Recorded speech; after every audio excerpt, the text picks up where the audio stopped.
दोस्तों, जो इंसान खुद के लिए जीता है उसका एक दिन मरण होता है, लेकिन जो इंसान दूसरों के लिए जीता है उसका हमेशा स्मरण होता है। नमस्कार दोस्तों, आइए जानते इस कहानी से।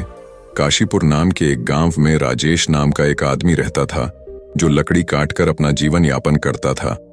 वह अपनी पत्नी के साथ रहता था।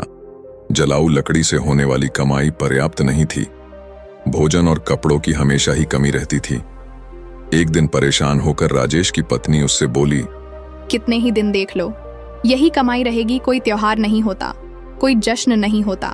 इस जलाऊ लकड़ी को काटने और बेचने के बजाय तुम शहर जाकर कुछ काम क्यों नहीं कर लेते? कितने सालों तक हम ऐसे ही जीवन व्यतीत करेंगे? राजेश बोला, देखो, मैं हमेशा तुम्हारी बात सुनता हूँ। कितनी बार मुझे कहना पड़ेगा कि मैं इस गांव को नहीं छोड़ सकता। शहर में यहाँ की तरह शांति नहीं है। मैं नहीं चाहता कि अगली बार हमारे बीच यह बात निकले। उसकी पत्नी कहती है, अब हम क्या करें? मैं भी यहाँ उस पाप की वजह से हूँ जिसने तुम्हें बांध रखा है। ठीक है, खाना बन गया है, खाओ और जाओ। भोजन करने के बाद राजेश लकड़ी काटने चला जाता है। चलते चलते काफी आगे निकल जाता है। वह सोचने लगता है, आज तो बहुत दूर चला आया, मुझे एक बड़ा पेड़ चाहिए, लेकिन मुझे एक भी नहीं मिला। वहां एक पेड़ है पर काफी छोटा है, इससे मेरा क्या होगा? ठीक है, आज के लिए इससे ही काम चलाना पड़ेगा। वह एक पेड़ काटता है और अपने सिर पर जलाऊ लकड़ी का एक बंडल रखता है और उस लकड़ी को बेचने के लिए जाता है। यह क्या लकड़ी खरीदने वाला कोई नहीं है? क्या इन सब लकड़ियों को मुझे घर लेकर जाना पड़ेगा? फिर रास्ते में कुछ आगे गया, तभी एक आदमी उसे आवाज लगाता है, सुनो लकड़ी बेचने वाले, इधर आओ, ये जलाऊ लकड़ी कितने की है? महाराज, आपको सारी चाहिए या आधी? अगर सारी लकड़ियां चाहिए तो केवल 20 रुपए में दे दूंगा। लकड़ी खरीदने वाला बोला, मुझे सारी लकड़ियां चाहिए, लेकिन तुमने जो दाम कहा है उतने दाम में नहीं, मैं केवल 10 रुपए दे सकता हूँ। अरे महाराज, इस कीमत पर तो मैं नहीं बेच सकता, पर वैसे मैं थक गया हूं तो दे दूंगा। 10 रुपए दे दीजिए, पहले ही बहुत देर हो चुकी है। आप मुझे वो 10 रुपए जल्दी से दे दीजिए, मुझे घर भी जाना है और खाना भी खाना है।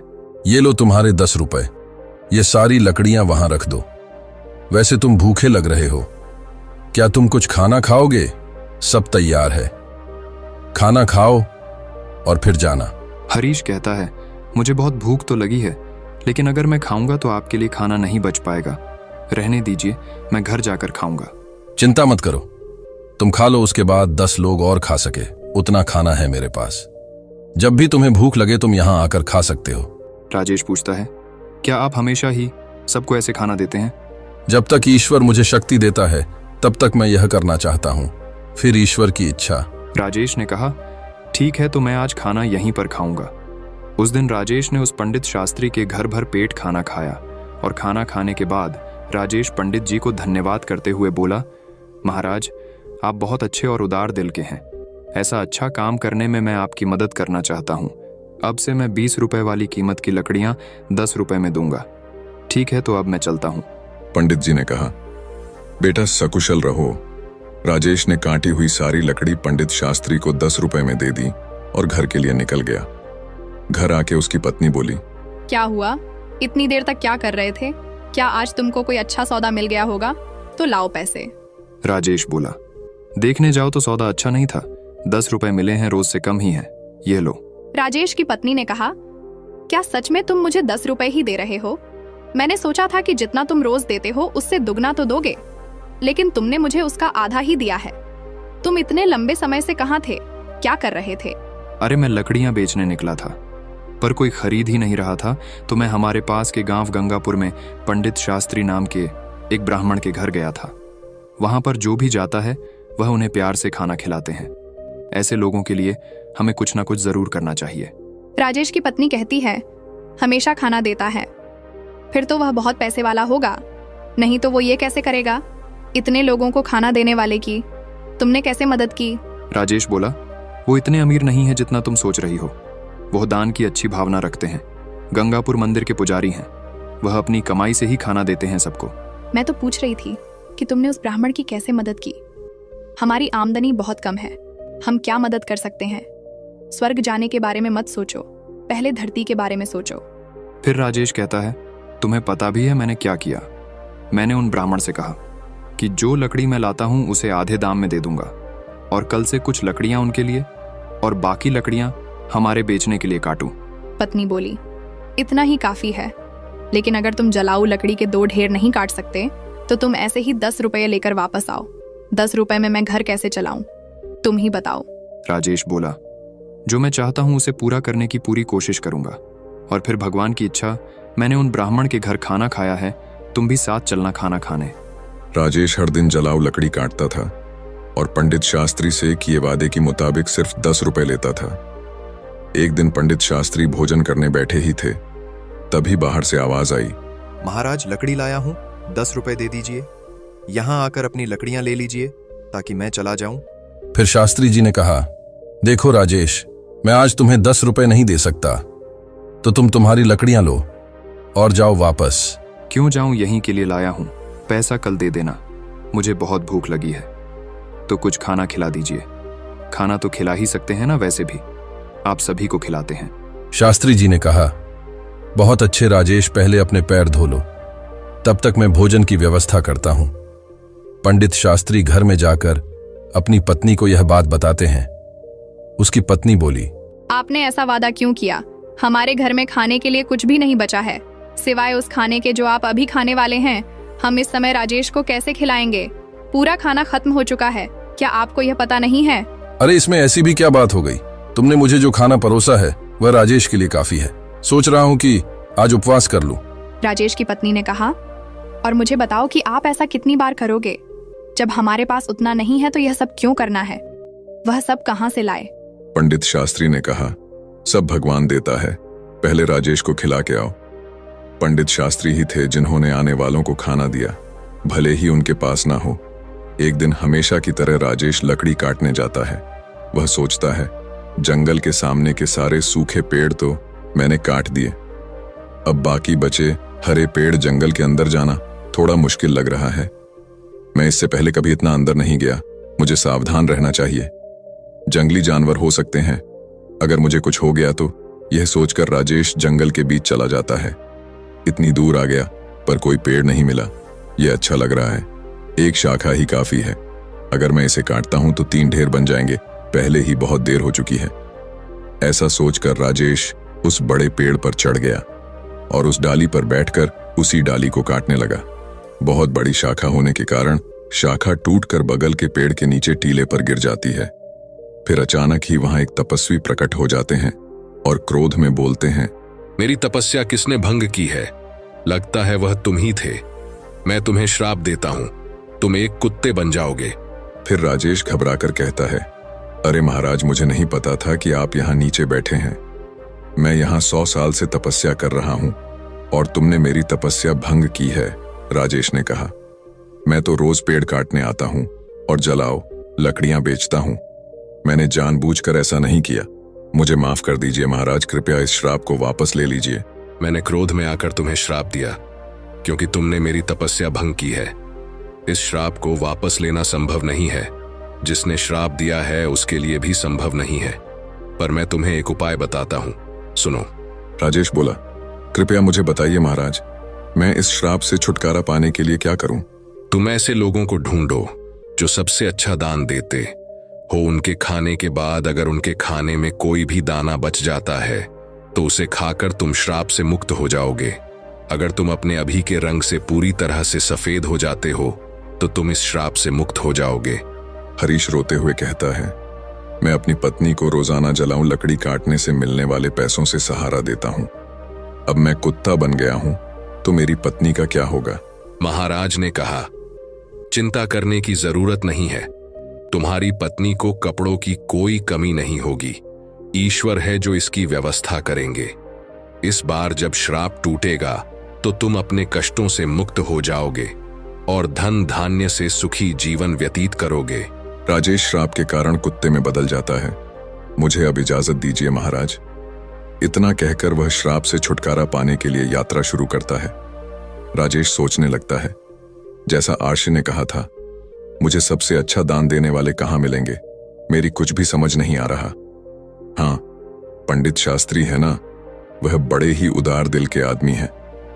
अब मैं पहले प्रयास के रूप में पंडित शास्त्री के पास जाता हूं राजेश कुत्ते के रूप में शास्त्री के घर जाता है। शास्त्री जी अपनी पत्नी से कहता है, चलो अच्छा हुआ, आज मैं बिना किसी परेशानी के सभी मेहमानों को खाना खिला पाया। सच में मैं बहुत संतुष्ट हूं। ईश्वर मुझे उन सभी को खाना खिलाने की शक्ति दे जो आज यहां आए हैं। शास्त्री के खाना खा लेने के बाद उसकी पत्नी ने बाकी खाना बाहर फेंक दिया। हरीश कुत्ते के रूप में वहां आया और शास्त्री के खाने से बचा हुआ खाना खा लिया। खाना खाते ही उसका आधा शरीर तुरंत सफेद हो जाता है। राजेश खुश होकर कहता है, मुझे लगा ही था कि पंडित शास्त्री बहुत ही उदार आदमी है। मुझे तुरंत ही आधे श्राप से मुक्ति मिल गई, लेकिन पूरी तरह श्राप मुक्त होने के लिए किसी दूसरे आदमी को ढूंढना होगा। कोई आसपास मिल सकता है, शायद मुझे श्राप से मुक्ति मिल सकती है। अगर दिए गए श्राप से मुझे मुक्ति मिल जाती है तो श्राप से मुक्त होने के बाद मैं धन धान्य और सुख के साथ रहूंगा। मैं चाहे कितने भी साल लकड़ियां काट लूं, कभी इतना बड़ा नहीं बन पाऊंगा। लेकिन यह तो मेरे साथ अच्छा ही हुआ। मुझे श्राप देने के लिए बहुत बहुत धन्यवाद महाराज। इतना कहकर राजेश दूसरे आदमी को खोजने लगता है। एक दिन संतोष नाम का एक आदमी हल जोतते हुए राजेश को दिखाई देता है। यह देखकर हरीश उसके घर के सामने जाता है। वहां से गाय दान लेने वाला सुरेश गाय को लेकर संतोष के बारे में सोचता है। संतोष बहुत ही पवित्र आदमी है। वह सिर्फ मुझे ही नहीं, कई लोगों को गाय दान कर रहा है। ऐसे लोगों को आशीर्वाद मिलना चाहिए। राजेश उसकी बातें सुनकर कहने लगता है, वाह वाह, आज मुझे श्राप से मुक्ति मिल जाएगी। यह आदमी उस पंडित शास्त्री के समान ही होना चाहिए जो सबसे अच्छा दान कर रहा है। रुक कर देखता हूं कि वह कब खाना खाता है। राजेश के वहां बहुत देर तक इंतजार करने के बाद संतोष ने अपना खाना खाया और पत्ते को बाहर फेंक दिया। राजेश तुरंत जाकर उस पत्ते का बचा हुआ खाना खा लेता है। राजेश आश्चर्य से कहता है, अरे कोई रंग नहीं उतरा। संतोष ने गाय का दान किया था, फिर रंग क्यों नहीं बदला? मुझे कुछ समझ नहीं आ रहा। वह वापस आकर शास्त्री जी के घर के बाहर बैठ गया। वहां दो आदमी आपस में बात कर रहे थे। अरे सुशील, आज संतोष ने फिर गाय का दान दिया। वह चाहे कितना ही दानी दिखता हो, वह हमेशा गांव के बाहर वालों को ही बुलाकर दान देता है। अगर तुम सच जानोगे तो चौंक जाओगे। उसकी सारी गाय 2 महीने से ज्यादा दूध नहीं देती। उसे यह पहले से ही पता होता है और फिर उन्हें बैठाकर क्यों खिलाए, इसलिए दान कर देता है। वह कभी दूध देने वाली अच्छी गाय दान नहीं करता। ऐसा है क्या? अगर वह ऐसा करता है तो अवश्य ही उसे पाप लगेगा। हमारे राजा की तरह कोई भी नहीं कर सकता। वह एक महान दानी है। 1 हफ्ते से खाना दे रहे हैं और कल आखिरी दिन अन्नदान के साथ वस्त्र दान भी करने वाले हैं। वह वहां सबके साथ 1 हफ्ते से खाना खा रहे हैं। कभी उनके जैसा धर्मी देखा है कहीं? अरे ये तो कुछ नहीं। उन्होंने हमारे लिए अच्छी सड़कें बनवाई हैं, हर जगह कुएं और तालाब भी खुदवाए हैं। मतलब उन्होंने बहुत कुछ किया है। ऐसा धर्मी मैंने कहीं नहीं देखा। यह बातें सुनकर राजेश बहुत खुश हुआ। उसके मन में विचार आया कि चलो अब तो तय है कि मुझे श्राप से मुक्ति मिल जाएगी। मुझे तुरंत राजा के पास पहुंचना चाहिए। वह राजमहल के बजाय लोगों के साथ खाना खा रहे हैं। इस अवसर का लाभ उठाना चाहिए। अगले ही दिन राजेश उस जगह पहुंच गया जहां राजा खाना देता था। वहां उसने राजा को कपड़े बांटते हुए देखा। वह सोचने लगा, राजा कितने अच्छे हैं। वह खाना देने के साथ साथ सभी लोगों को कपड़े भी दे रहे हैं। मैं जिस दूसरे आदमी को ढूंढ रहा था, अवश्य ही यह वही राजा है। राजा के खाने तक इंतजार करना होगा। राजा के खाने के बाद सैनिक उस पत्ते को बाहर फेंक देते हैं जिसमें राजा ने खाना खाया था। यह देखकर राजेश वहां जाता है और पत्ते में से खाना खाता है। फिर आश्चर्यजनक रूप से खुद को देखकर कहता है, अरे ये क्या? इतने महान दानी राजा का भोजन करने के बाद भी मेरा रंग नहीं बदला। यह श्राप तो दूसरी तरह का लग रहा है। मुझे तुरंत उस आर्षी के पास जाना चाहिए जिसने मुझे यह श्राप दिया है। राजेश उस स्थान पर पहुंचता है जहां आर्षी थे। वह आर्षी को प्रणाम करता है। तपस्वी उसे निराश देखकर पूछते हैं, क्या हुआ राजेश? ऐसा लगता है कि तुम्हें अभी तक केवल एक ही आदमी मिला है। केवल आधा रंग बदला है क्या? तुम्हें और कोई नहीं मिला? श्राप मिले हुए बहुत दिन हो गए हैं। फिर राजेश कहता है, मुझे तो शंका है पंडित शास्त्री का खाना खाकर मैं आधा सफेद हो गया। इसके बाद मैंने उनसे भी ज्यादा दान करते लोगों को देखा। उन्होंने जो खाना खाया उसे खाने से कोई फायदा नहीं हुआ। महाराज, इसके अलावा हमारे शहर के राजा बहुत धर्मी हैं। 1 हफ्ते तक उन्होंने सबको खाना दिया, कपड़े भी दिए। इतने धर्मपरायण आदमी द्वारा खाया हुआ खाना खाने के बाद भी मैं श्राप से मुक्त नहीं हो पाया। इसमें कुछ रहस्य है। महाराज, मुझे नहीं समझ आ रहा, आप ही बताइए ना। फिर महाराज ने उससे कहा, तुमने जितने को भी देखा, उनमें से किसी के भी द्वारा दिया गया दान सच्चा दान नहीं था। संतोष ऐसी चीजें दे रहा था जिसकी उसे जरूरत नहीं थी। अगर उसे उनकी जरूरत होती तो वह उन्हें दान ही नहीं करता। ऐसे ही राजा जो कुछ भी देता है उसे दान नहीं माना जाएगा, क्योंकि राजा खुद नहीं कमाता। वो तुम्हारे द्वारा दिए करों में से चुकाए गए धन को उस राज्य के लोगों पर खर्च करता है। कल के दान में भोजन और वस्त्र आपके द्वारा कर के रूप में ही दिए गए थे। इसीलिए जो भी दान उसने कल किए उसे दान नहीं माना जाएगा। यह लोगों का पैसा है और लोगों पर खर्च कर रहा है। समझ रहे हो तुम इसमें राजा का दान कहाँ है? इसलिए राजा ने जो समृद्ध भोजन खाया वह तुम्हें श्राप से मुक्त नहीं कर पाया। देखो राजेश, सही दान जो उस शास्त्री ने भूखे को खाना दिया वो था। भले ही उन्होंने खाना नहीं खाया, इसलिए उसका दान सबसे अच्छा है। कुछ और प्रयास करो तुम श्राप से मुक्ति पाने के लिए। राजेश समझ गया। महाराज धन्यवाद। राजेश उदास मन से वहां से चला जाता है। बाप रे, कितनी दूर चला आया। बहुत भूख लगी है। अच्छा होगा कि पास में कुछ खाना मिल जाए। वहां पास में एक बूढ़ा आदमी घड़े में पानी ले जाता हुआ उसे दिखा दिया। वहां 2 लोग बातें कर रहे थे। उस बूढ़े आदमी को देख रहे हो, वो घड़े में पानी लाता है और वहां रखता है। इस धूप वाले रास्ते से गुजरने वालों के लिए पानी लाता है।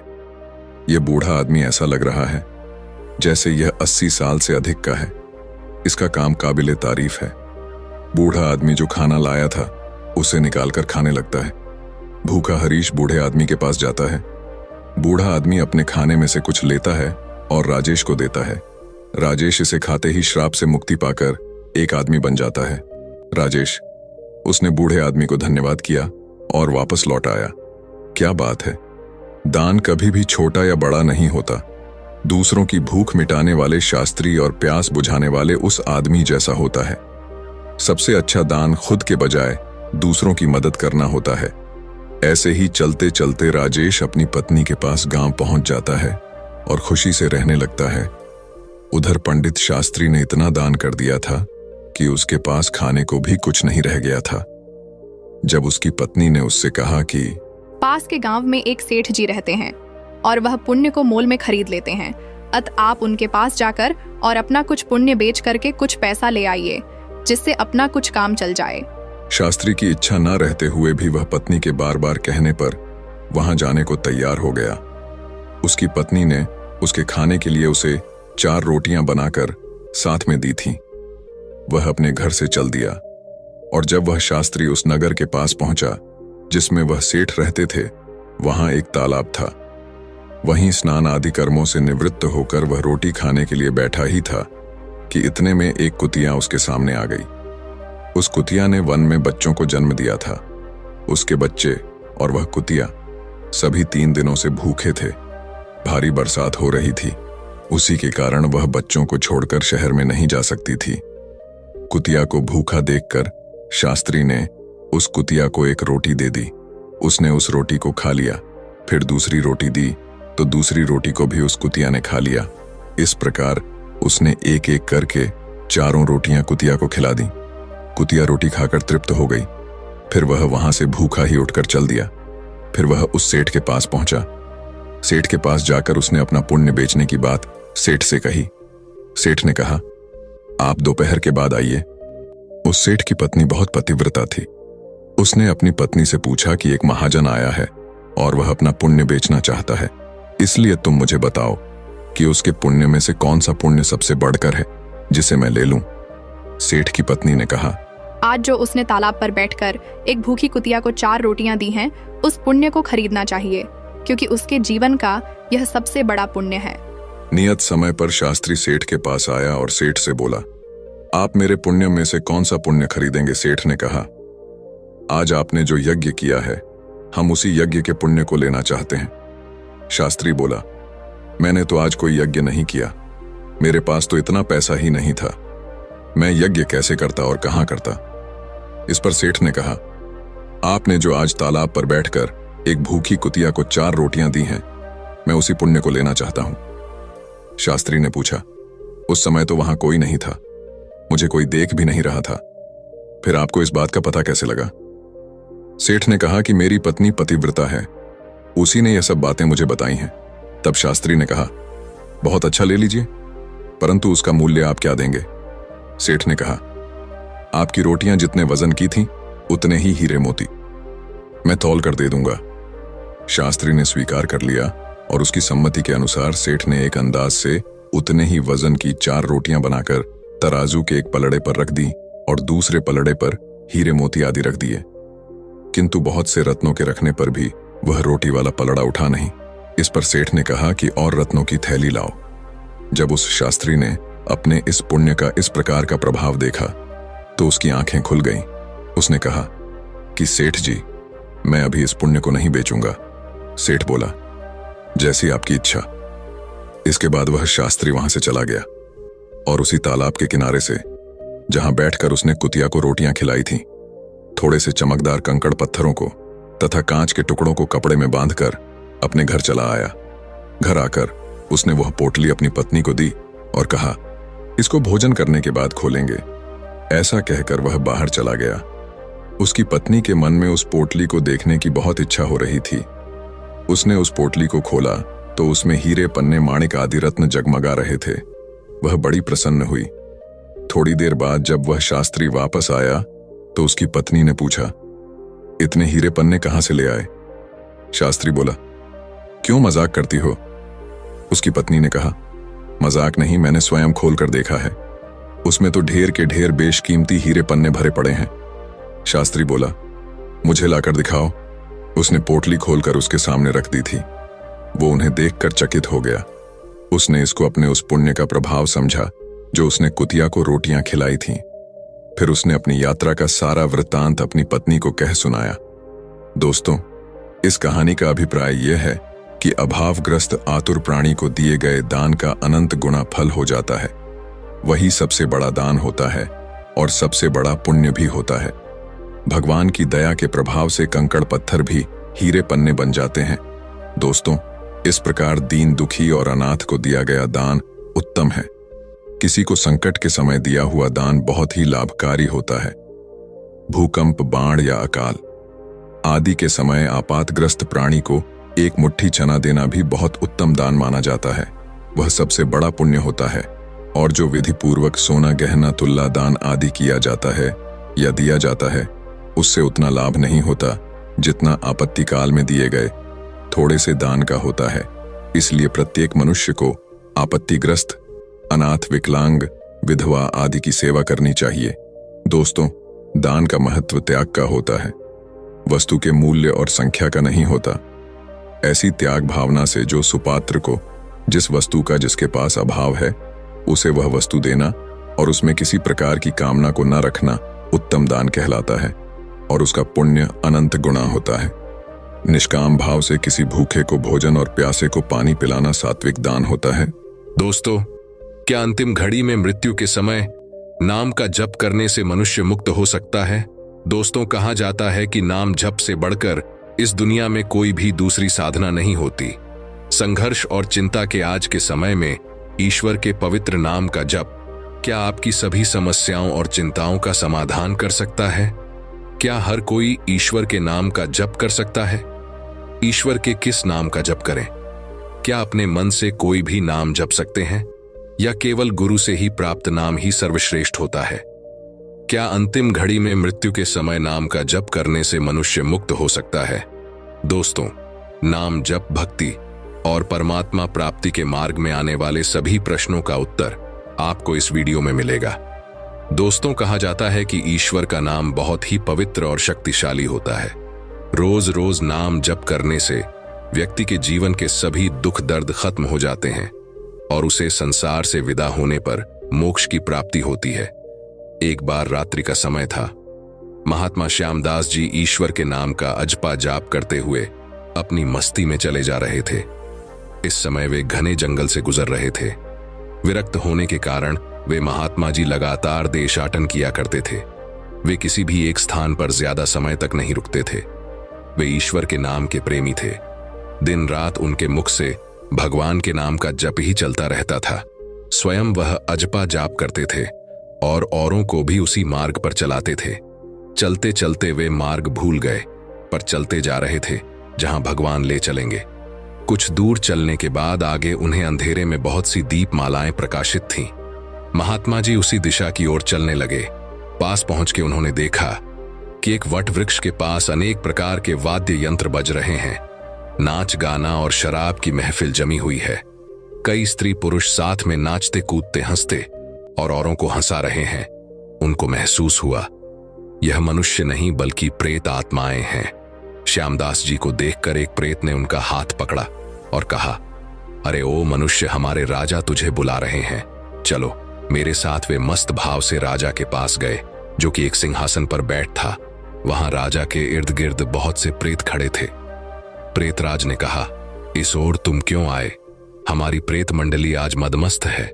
इस बात का भी तुमने विचार नहीं किया? तुम्हें क्या मौत का डर नहीं है? मुस्कुराते हुए महात्मा श्यामदास जी बोले, मौत का डर? और मुझे हे राजन, जिसे जीने का मोह ही ना हो, उसे मौत का डर कैसा? हम साधु लोग तो मौत को आनंद का विषय मानते हैं। यह तो केवल देह परिवर्तन होता है, जो कि प्रारब्ध कर्म के बिना किसी से नहीं हो सकता।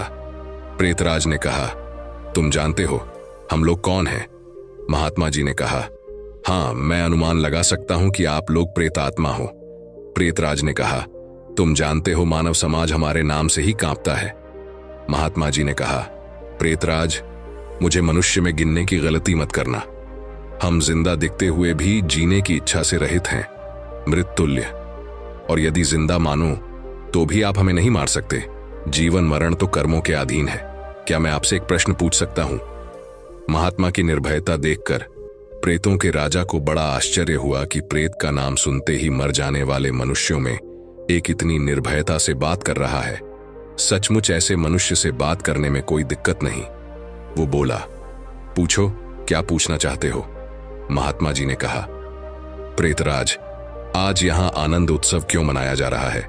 प्रेतराज ने कहा, मेरी इकलौती कन्या योग्य पति ना मिलने के कारण अब तक कुंवारी थी, लेकिन अब योग्य जमाई मिलने की संभावना है। कल उसकी शादी है, इसीलिए उत्सव मनाया जा रहा है। महात्मा जी ने हंसते हुए कहा, तुम्हारा जमाई कहाँ है? मैं उसे देखना चाहता हूं। प्रेतराज ने कहा, जीवन के मोह को त्यागने वाले हे महात्मा, अभी तक वह हमारे इस प्रेत योनि को प्राप्त नहीं हुआ। वो इस जंगल के किनारे बसे गांव के एक धनवान का पुत्र है। महादुराचारी होने के कारण वह एक भयानक रोग से पीड़ित है और कल संध्या से पहले ही उसकी मृत्यु हो जाएगी और फिर उसका विवाह मेरी कन्या से होगा। रात भर गीत नृत्य और मदपान करके हम लोग आनंद उत्सव मनाएंगे। ईश्वर के नाम का जप करते हुए महात्मा जी वहां से विदा हुए और जंगल के रास्ते आगे चलते गए। फिर वह जंगल के किनारे बसे गांव में जा पहुंचे। तब तक सुबह हो चुकी थी। एक आदमी से उन्होंने पूछा, बहुत उपचार किए जाने पर भी वह ठीक नहीं हुआ। महात्मा जी ने उस आदमी का धन्यवाद किया और पूछते हुए उस धनवान सेठ के घर जा पहुंचे। वहां शकुल चंद की हालत गंभीर थी। वह अंतिम घड़ियां गिन रहा था, लेकिन फिर भी महात्मा जी को देखकर माता पिता को आशा की किरण दिखी। उन्होंने महात्मा जी का स्वागत किया। सेठ के बेटे के पलंग के पास आकर महात्मा जी प्रभु का नाम जाप करने लगे। दोपहर होते होते लोगों का आना जाना बढ़ने लगा। महात्मा जी ने पूछा, क्यों शकुलचंद, अब कैसी तबीयत है? उसने आंखें खोलते ही अपने सामने एक प्रतापी संत को देखा तो रो पड़ा। वह बोला, महाराज, क्या आप मेरा अंत सुधारने के लिए पधारे हो? मैंने अपने जीवन में बहुत पाप किए हैं। ईश्वर के दरबार में मैं क्या मुंह दिखाऊंगा? फिर भी आप जैसे संत के मुझे दर्शन हुए, यह मेरे लिए शुभ संकेत है। इतना कहते ही उसकी सांस फूलने लगी, वो खांसने लगा। महात्मा जी ने कहा, बेटा, निराश ना हो, भगवान का नाम तो पतित पावन है। तेरी यह अंतिम घड़ी है। अब काल से तुझे डरने की कोई जरूरत नहीं है। खूब शांति से अपनी तमाम चित्त वृत्तियों के वेग को रोककर भगवान के नाम के जप में अपने मन को लगाओ।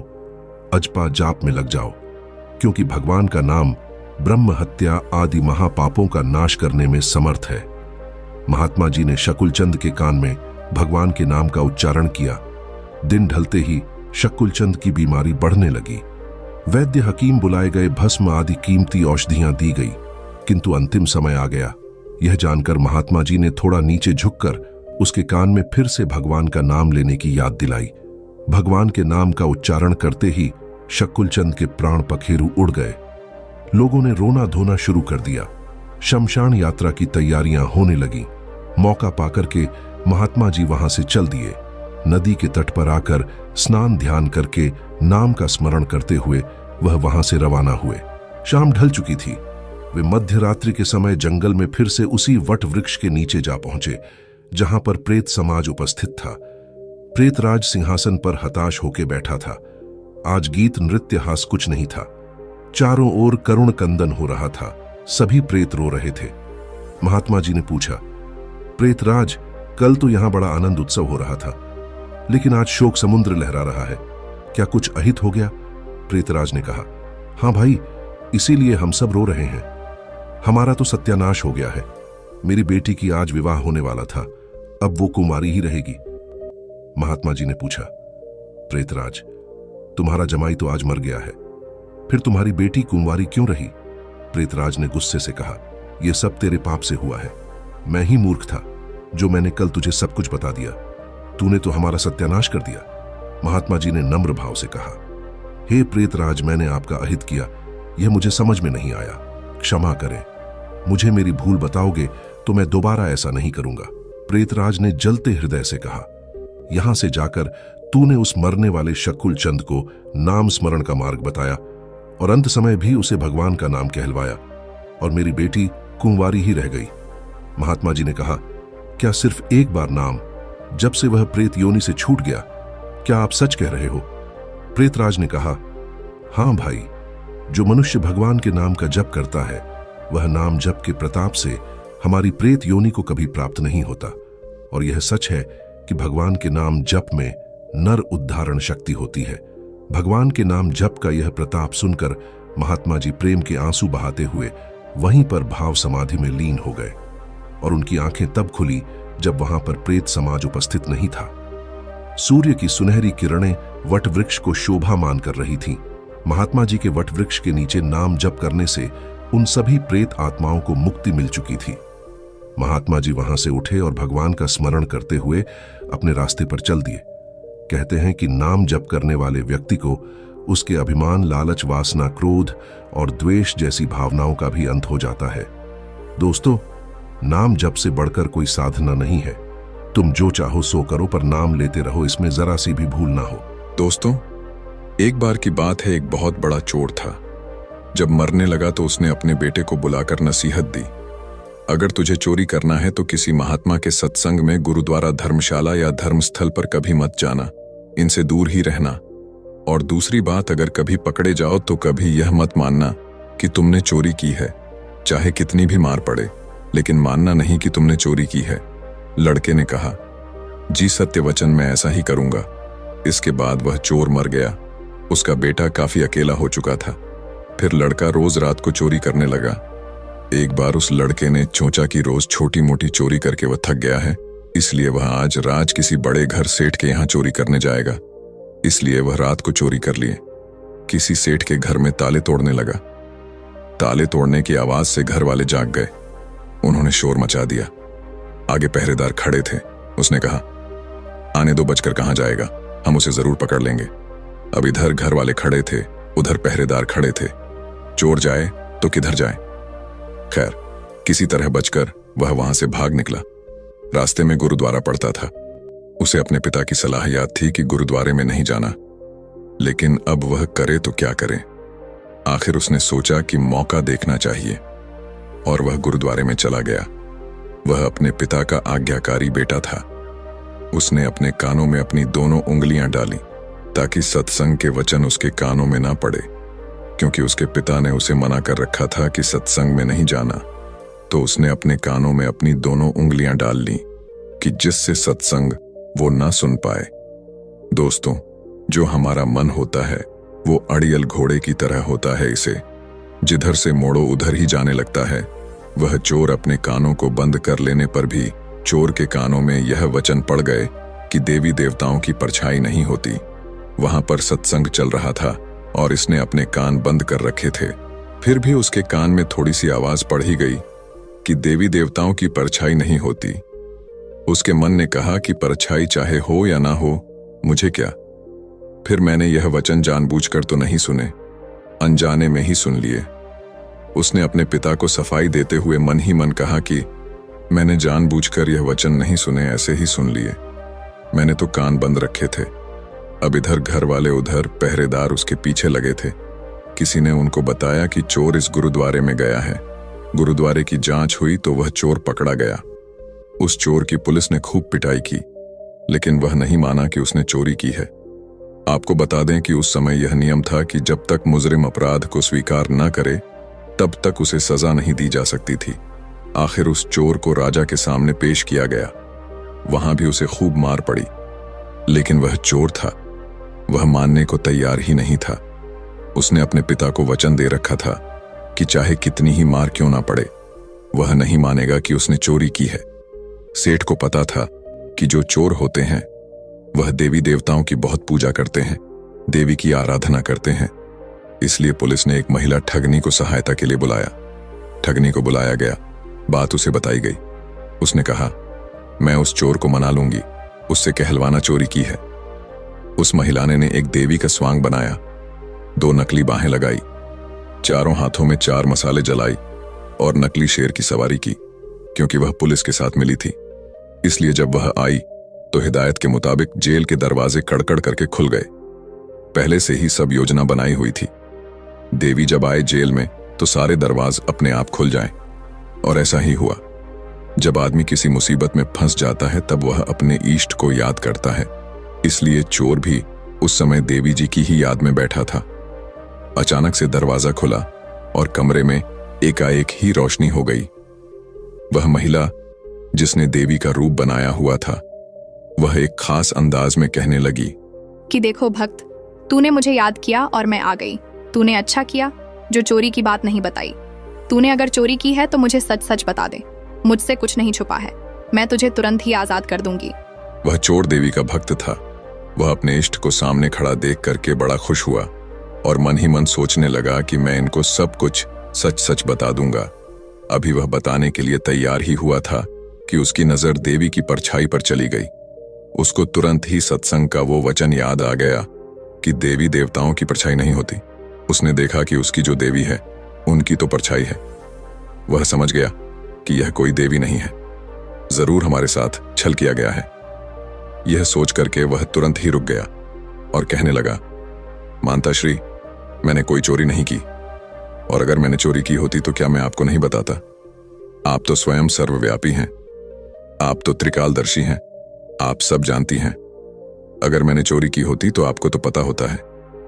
हे मानता श्री, मैंने कोई चोरी नहीं की। महिला के कहने पर जेल के बाहर बैठे पहरेदार चोर और महिला की वार्तालाप को लिख कर रहे थे। उनको और महिला को विश्वास हो गया कि चोरी इसने नहीं की। अगले ही दिन उन्होंने राजा से कह दिया कि महाराज यह चोर नहीं है, और फिर राजा ने उसको आजाद कर दिया। जब चोर आजाद हुआ तो सोचने लगा कि जब सत्संग का एक वचन सुना तो जेल से छूट गया। अगर सारी उम्र सुन लूं तो पता नहीं मुझे क्या क्या मिल जाए। जब उसके मन में यह ख्याल आया तब वह रोज सत्संग में जाने लगा, और चोरी जैसे काम भी उसने हमेशा हमेशा के लिए छोड़ दिए। उसने किसी संत महापुरुष की चरण ले ली।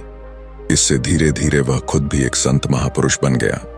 दोस्तों, इसीलिए कहते हैं कि सत्संग के बराबर ना तो गंगा है, ना यमुना है, और ना ही कोई अन्य तीर्थ है।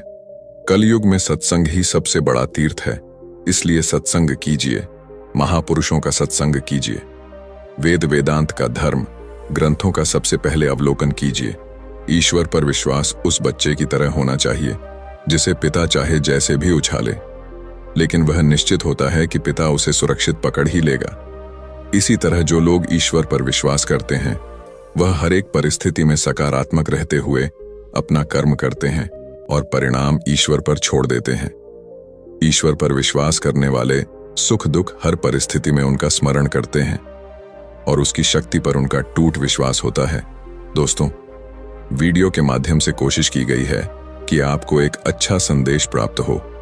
अगर वीडियो में कहीं किसी प्रकार की कोई गलती हुई है तो उसके लिए मैं आपसे दोनों हाथ जोड़कर क्षमा प्रार्थी हूं।